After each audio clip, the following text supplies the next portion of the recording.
Ultramarine on horse.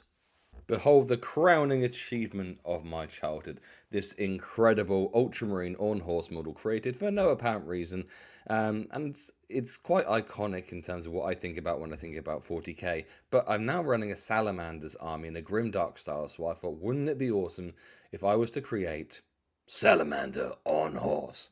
So let me take you from the humble steps of the beginning to the fantastic final piece. So the Marine is just a Primaris intercessor, and he is riding a clockwork horse, which I bought from Etsy. I'll put a link if you're interested in buying one yourself.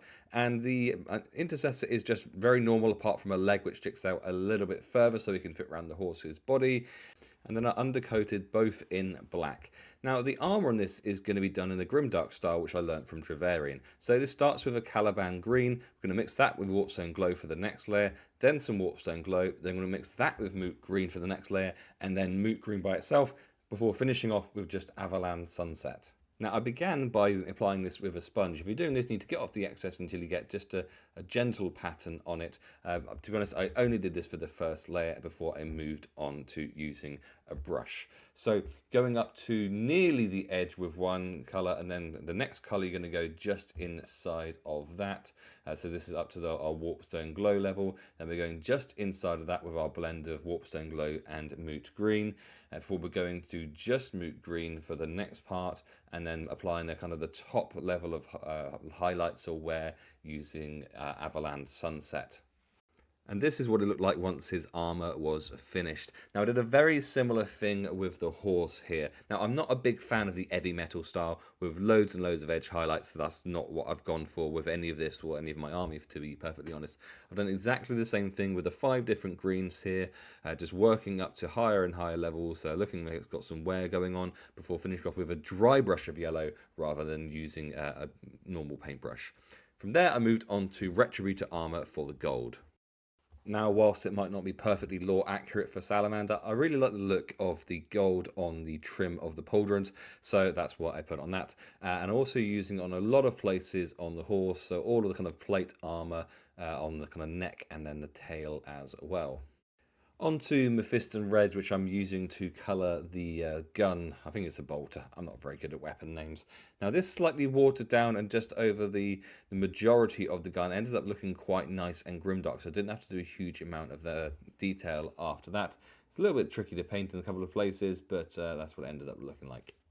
Onto the bits that I consider to be leather, so we're using Rhinox Hide, Mournfang Brown, and XV88, working up from lowest to highest in terms of colour depth. So there's just a little bit on the back for these kind of little pouches, and on the horse there's quite a lot, so I'm using this on the saddle and on all of the straps. So once we've got the Rhinox base hide over all of it, just working to do the kind of higher areas or kind of slightly more worn areas using the Mournfang Brown, and then finishing off by using the XV88 to kind of pick out the highlights and all of the little details just to make it have a little bit more depth. So that's what we're doing with the leather. On to everyone's favourite silver paint lead belcher. Now I started off by doing the Marine, so I'm painting the knife which he's holding in his right hand before the Aquila on the chest, which we'll be doing some more detail on in a bit, and then picking out these little weapon details to really contrast with the red, and then finally in terms of the Marine, painting the kind of the bendy bits on the back of the knee and the under the armpits. I don't know exactly they are, but they always feel like they should be silver, so that's what I do.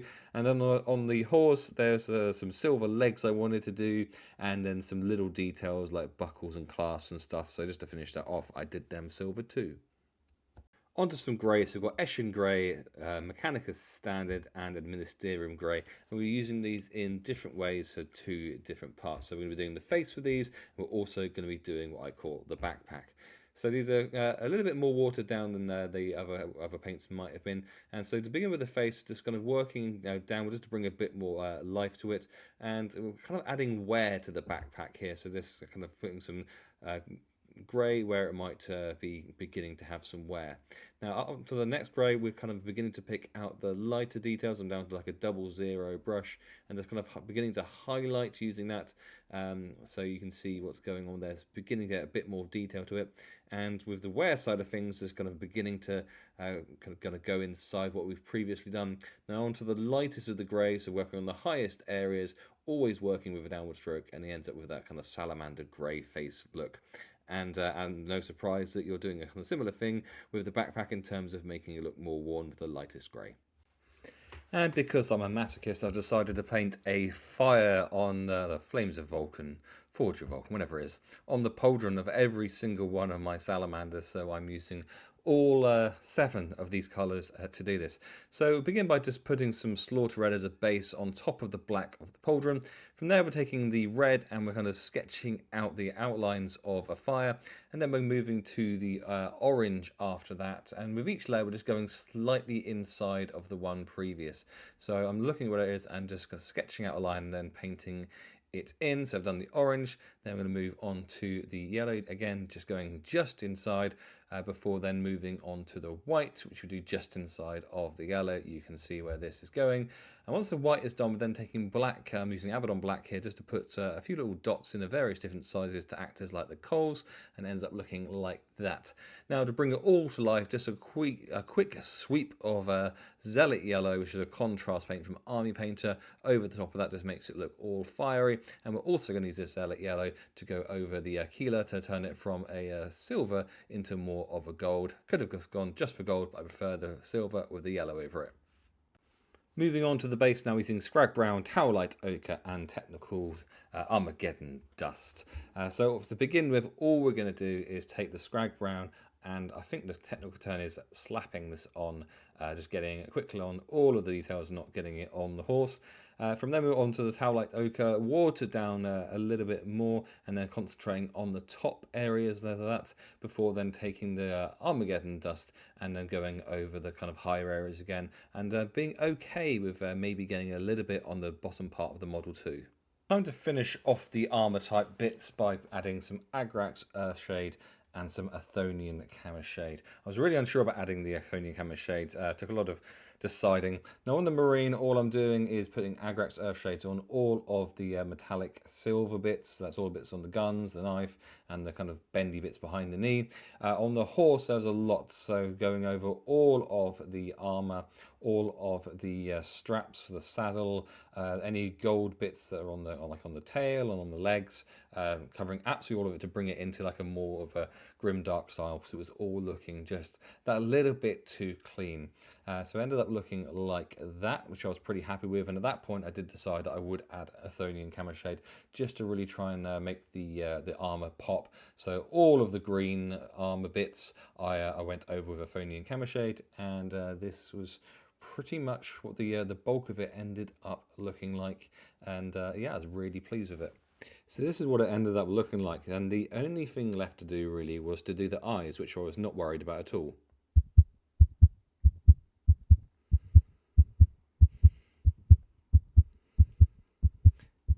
Honestly, it wasn't too bad. Nice point on the brush. Just taking my time and just having the paint water down to the right consistency, and it ended up looking all right, I think. And then just doing a very similar thing with the horse's eye, which was much bigger and therefore much less stressful. So it started out with this 27-year-old Ultramarine that I made for reasons unknown, and yeah, to be honest, here is the finished Salamander one, and I couldn't be happy with how it's turned out. Like I said, this isn't a painting tutorial because I'm not the greatest painter in the world, but this is pretty decent as far as I'm concerned. I'm sure it could be improved as my skills improve over the year. But does he sit on the horse perfectly? Maybe not quite. Can I field him in an army? No, can't do that either. Do I care?